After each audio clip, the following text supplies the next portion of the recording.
Hi lovely people, welcome back to our channel.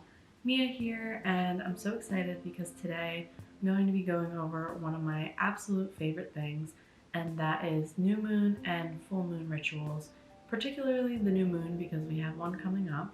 And I just wanted to kind of go over and give you guys a step-by-step guide of what the new moon really is, what it can mean in your spiritual life, as well as some things that you can start incorporating into a spiritual routine. So the moon goes through a cycle each month.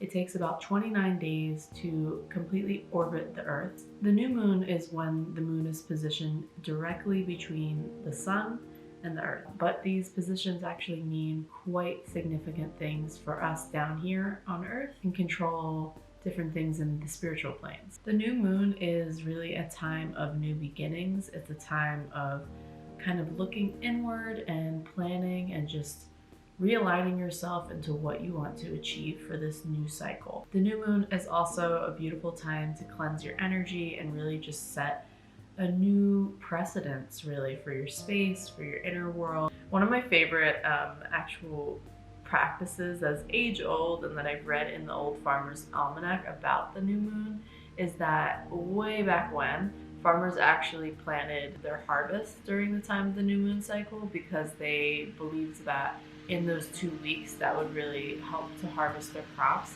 and bring about new bountiful produce for their communities. And I think that's can be a metaphor that you can look at within yourself. So think about you're planting all of these beautiful seeds into your garden, and at the time of the full moon, you'll be able to look back and say, wow, look at all these beautiful fruits and vegetables that I've grown, and then look and see which ones maybe didn't blossom, and then in the next new moon, how you'll make them prosper much more and much easier. So there are a lot of great things that you can do for yourself during a new moon, and my ritual is pretty standard, but I really like making it my own every month and doing a couple different things, switching it up. But I will say that the first thing that I always start with is that I always do a little bit of research. I typically like to look and see how the new moon is going to be affecting my chart specifically, my astrological chart. Look at my big three first off, my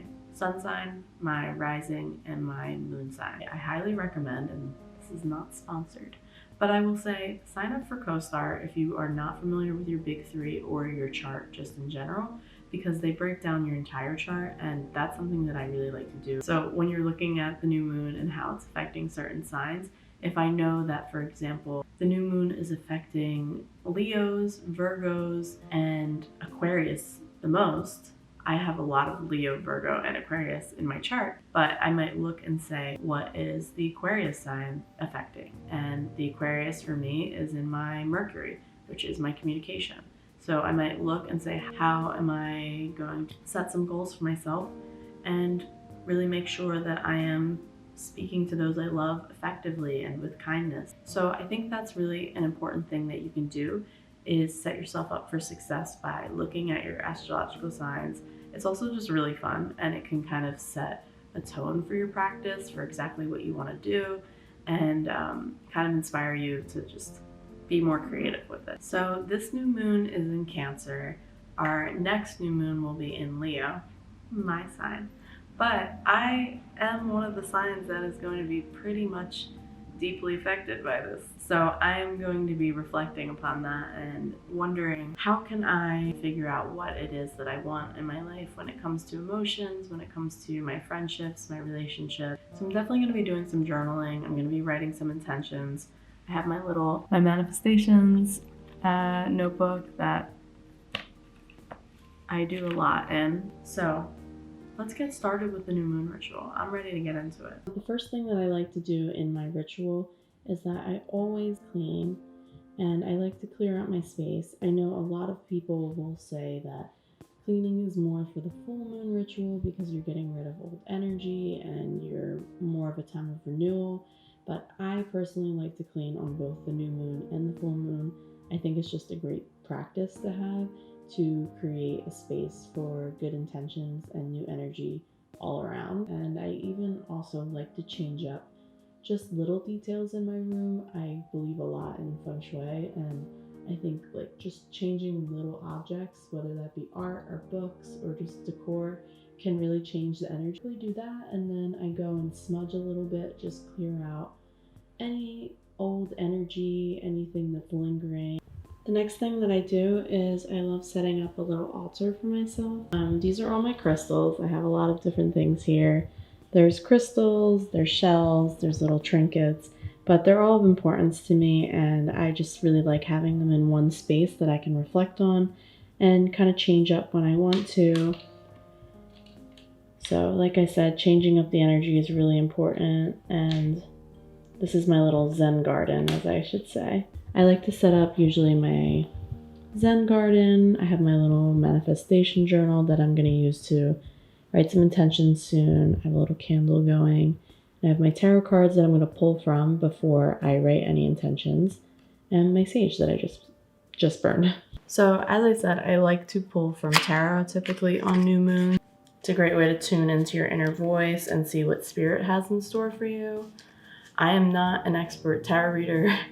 I absolutely use my little guidebook. And honestly, that's something I want to draw upon, is that like spirituality is for everyone. Do not feel intimidated. Do not feel like you're doing things wrong. None of us are perfect. And that's the whole point of reflection and being cognizant of our behavior and our dreams and our goals, realizing that perfection is never the goal. So if you're like me and you're struggling with shuffling your tarot cards, that's okay.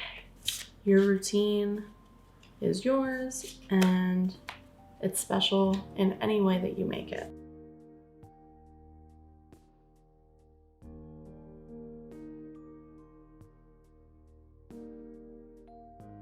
The greater your faith in the secret forces that guide and preserve your existence, the more sure-footed will be your journey.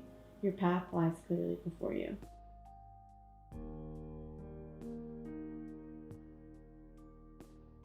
So now that I've gotten sort of the formal routine out of the way and I've enjoyed that, it's been beautiful, I'm ready for a little bit more play, a little more creativity. So I think a great way to do that is really getting creative and doing something that you don't normally do. For me, I don't always get to have the time to do art, which I love, so I'm going to do a little painting, a little watercolor, and just kind of free flow and see where I'm feeling and where the art takes me. So that pretty much concludes my new moon ritual. If you like this video, definitely be sure to stick around.